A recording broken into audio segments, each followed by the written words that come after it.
Anumang araw, anumang petsa, tinig ng wika, mapapakinggan mo na.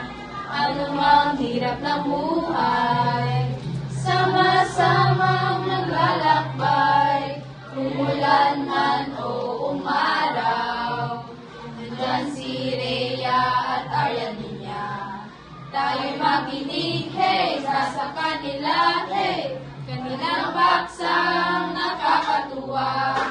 This is your voice, this is your time. Makinig na sa tinig ng wika. Pa pa pa, pa pa, pa pa ra, pa pa, pa pa pa, pa pa, pa pa ra, pa pa. This is your voice, this is your time. Makinig na sa tinig ng wika.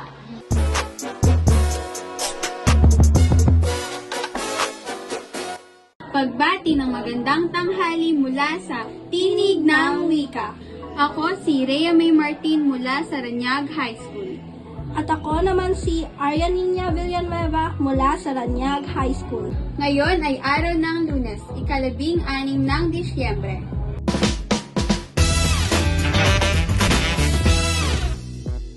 Kamusta ka naman, partner?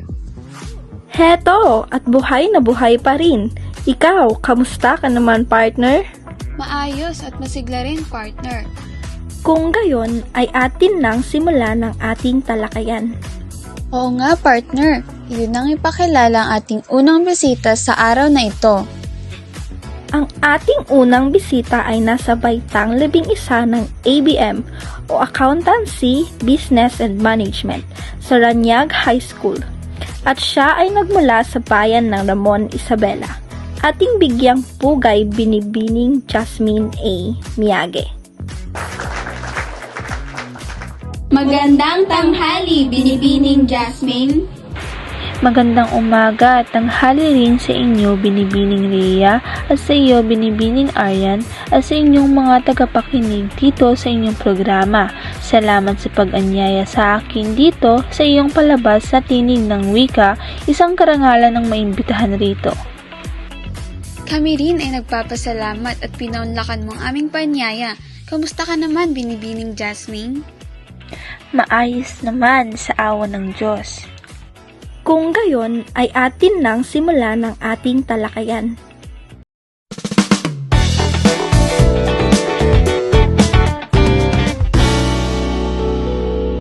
Binibining Jasmine, ano ba sa iyong palagay ang kalagayan ng sitwasyon ng wikang Filipino sa mga kabataan sa kasalukuyan? Sa aking palagay, na ibabaon na sa limot ng mga wasto at makalumang salita ang wikang Filipino dahil na rin sa sobrang paggamit ng social media bilang pangunahing pinagkukuhanan ng impormasyon. At dahil na rin sa social media, mas pinagtutuunan ng pansin ang wikang Ingles at dahil na rin sa kagustuhan ng mga kabataan na makasabay sa uso ay mas ginagamit nila ang wikang Ingles. At ano naman ang implikasyon nito sa wikang Filipino? Ang nagiging implikasyon nito sa wikang Filipino ay ang pagkawala ng kultura at pagkakakilanlan ng mga Pilipino, pumababa rin ang kalidad ng edukasyon sa wikang Filipino sa mga kabataan sa kasalukuyan, at nababawasan ng paggamit ng wikang Filipino sa pang-araw-araw na buhay ng mga kabataan. Narito ang aking huling katanungan. Ano naman po ang maaaring gawin o paraan upang hindi tuluyang mawala ang wikang Filipino sa mga kabataan? Ang mga paraan na pwedeng gawin ay una, palakasin ang edukasyon sa wikang Filipino. Pangalawa, ipakilala ng mga programa sa radyo at telebisyon na gumagamit ng wikang Filipino. Pangatlo, ipalaganap ang mga akda at literatura sa wikang Filipino. Pang-apat ay pagpapakilala ng mga kurso sa wikang Filipino sa mga paaralan. At panghuli ay ang pagpapalakas ng paggamit ng wikang Filipino sa mga komunidad.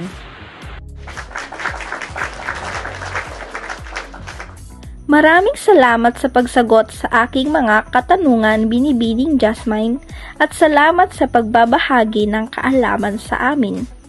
Maraming salamat rin, Binibining Rhea at Binibining Aryan, at sana ay may natutunan ng inyong mga tagapakinig sa aking paalam.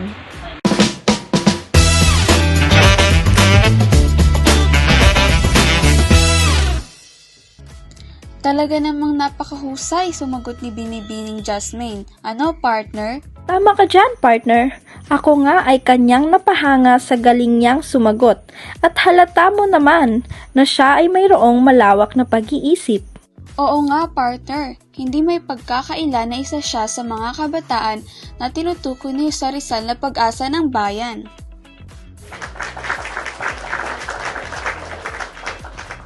At hindi pa riyan natatapos ang ating palabas dahil meron pa tayong isang bisita na sasagot din sa ating iba pang mga katanungan. Tama ka riyan, partner. Sige, at iyo na siyang ipakilala. Narito naman ang ating pangalawang bisita. Siya ay nasa ika-11 baitang rin sa strand na ABM o Accountancy Business and Management sa Ranyag High School. Siya ay nagmula rin sa bayan ng Ramon Isabela, ating bigyang parangal, Binibining Laarni Gacho.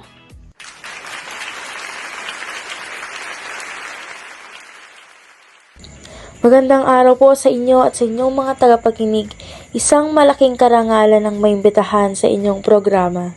Gaya ng aming tanong kay Binibining Jasmine, kamusta ka naman, Binibining Laarni? Heto po at masigla pa rin. Maayos naman kung gayon, dahil mukhang masiyahin ang ating mga bisita. Partner, ano? Oo nga, partner. Kung gayon, ay atin nang simulan ang ating mga katanungan kay Binibining Laarni.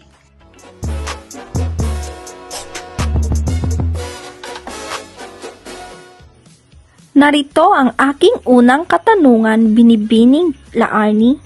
Ano-ano ang maaaring gawing hakbang ng mga kabataan upang hindi tuluyang makalimutan ang wikang Filipino? Sa aking palagay, una ay mag-ensayo sila sa pakikipagtalastasan gamit ang wikang Filipino. Kunwari ay sa eskwela, sila ay sumali sa mga programa. Pangalawa, ay gawing libangan ng pagsusulat ng liham, tula o mga kanta na nakasalin sa wikang Filipino. At ang panghuli ay yung pagsasalita sa mga pagtitipon o MC kung tawagin sa Ingles. Pangalawang tanong para sa iyo, Binibining Laarni. Pumapayag ka ba na tuluyang tanggalin o ipatanggal ang asignaturang Filipino sa kolehiyo? Kung ako ang tatanungin ay hindi po ako papayag dahil ang Filipino ay siyang isa sa pagkakakilanlan nating mga Pilipino. Ito rin ay pangunahing wika natin kahit bakit ipapatanggal. At para na rin po nating kinalimutan ang sinabi ni Katha sa Rizal na ang hindi magmahal sa sariling wika ay higit pa sa malansang isda. At ang panghuling katanungan, Binibining Laarni, ano ang maipapayo mo sa mga kabataang katulad mo upang pahalagahan ang wikang Filipino? Ang akin lang maipapayo ay hindi naman masama na tayo ay sumabay sa uso, ngunit huwag nating kakalimutan ang ating sariling wika. Dahil ito ang ating pagkakakilanlan bilang isang Pilipino at patuloy ring uunlad ang ating bansa kung ito ay ating pahahalagahan. Maraming salamat sa pagsagot at pagbibigay ng iyong kaalaman sa amin at aming tagapakinig, Binibining Laarni. Sigurado kaming marami ang magiging katulad ninyo na nagpapahalaga sa wikang Filipino kapag napakinggan ang mahusay ninyong sagot. Sana nga po. Mayroon ka pa bang gustong sabihin sa ating mga tagapakinig bago magpaalam sa kanila, Binibining Laarni? At yun po sana ay maraming mga kabataan ang magkaroon ng lakas ng loob na patibayin ang pagpapahalaga sa wikang Filipino. Yun lamang po, muli magandang araw at paalam.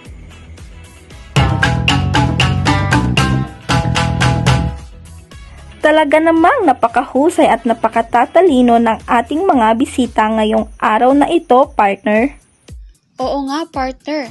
Ang bibilis nilang mag-isip ng kanilang isasagot at maririnig mo talagang ang bawat salita ay may magandang ipinupunto. At alam rin nating may matututunan ang ating mga taga-subaybay.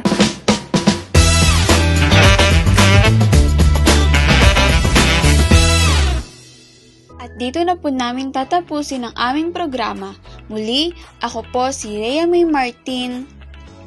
At ako naman po si Arian Nina Villanueva at ito ang Tinig ng wika na nagpapaalalang sa bawat salita may matututunan ka.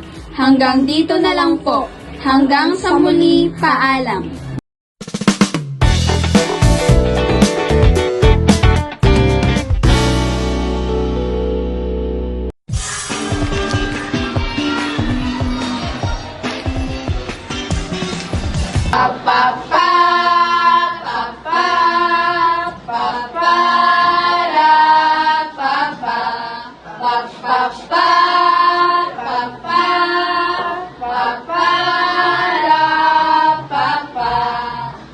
Anumang araw, anumang petsa, tinig ng wika, mapapakinggan mo na.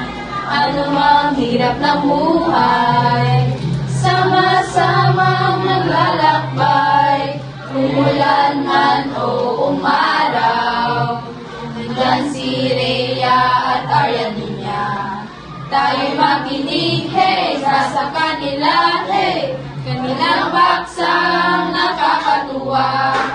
This is your voice, this is your time. Makinig na sa tinig ng wika. Pa pa pa, pa pa, pa pa ra, pa pa, pa pa pa, pa pa, pa pa ra, pa pa. This is your voice, this is your time. Makinig na sa tinig ng wika.